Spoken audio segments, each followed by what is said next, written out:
Hello everyone, welcome to Home Cooking with me, Hema Subramanian. Parathas are something that I personally love and I've made several varieties of parathas. Today I'm going to show you a very tasty and simple vegetable paratha. Now you can use any number of vegetables for this of your choice and it's very easy and simple to make. Let's get started and check it out. For the vegetable paratha, to a pan add about 2 teaspoons of oil, add a few cloves of garlic finely chopped, 1 large onion finely chopped. Saute the onions for about 2 to 3 minutes. Next add a few beans finely chopped. Add 1 medium sized carrot finely chopped. Add 1 cup of finely chopped cabbage. So just make sure all the vegetables are very finely chopped. Add half teaspoon of ginger garlic paste. So this is optional. If you don't want to add it, you can do it without the ginger garlic paste. Next add 2 medium sized boiled potatoes. Just roughly mash them with your hands and add them to the pan. Mix everything nicely. Next add some salt, half teaspoon turmeric powder, 1 teaspoon coriander powder, 1.5 teaspoons red chili powder, 1 teaspoon garam masala. Just mix everything. So you can see how beautiful and colorful this is looking. So I'm just going to mash the potatoes nicely. So once you've mashed the potatoes along with the other vegetables, you can see how beautifully this mixture is coming together. Just add some kasuri methi leaves and some finely chopped coriander leaves. So now the vegetable mixture for the parathas is done. Transfer the vegetable mixture to another bowl and cool it completely. So once the mixture is cooled down completely, add 2 cups of atta, that is wheat flour, and mix it along with the vegetable mixture.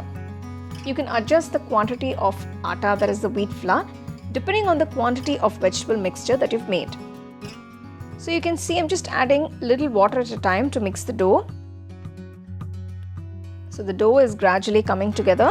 Knead the dough for about 5 minutes till it's all well combined and you get a nice soft palpable dough. So the vegetable dough for the parathas is done. Just add a little oil on the dough, rub it all over. Close the bowl and let it sit for about 10 to 15 minutes. So after 15 minutes, divide the dough into equal sized dough balls. Dust the rolling surface. Place one of the dough balls, roll it out flat. You don't want it too thin or too thick, so I've just rolled it out to a nice medium size. Roll out all the dough balls in this manner.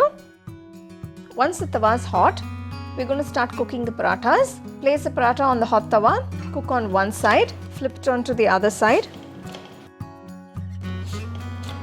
Add a little ghee on both sides. Now I'm being a little generous with the ghee.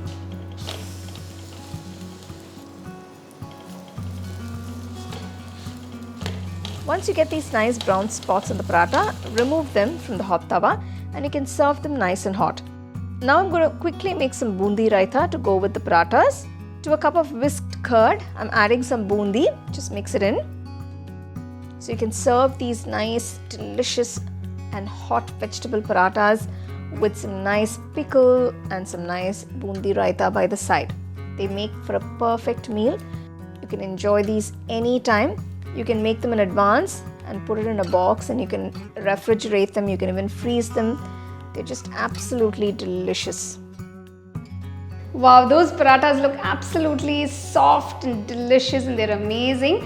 Now I really enjoyed sharing this recipe with you and making those parathas. Now you can enjoy this with any raitha or any side dish of your choice. Do try the recipe, enjoy and share it with your family and friends. The second edition of our home cooking book is now available on our website 21frames.in. I'll give you the link in the description. You can go and check it out. The book is currently available only in India for now. So you can place your orders on 21frames.in.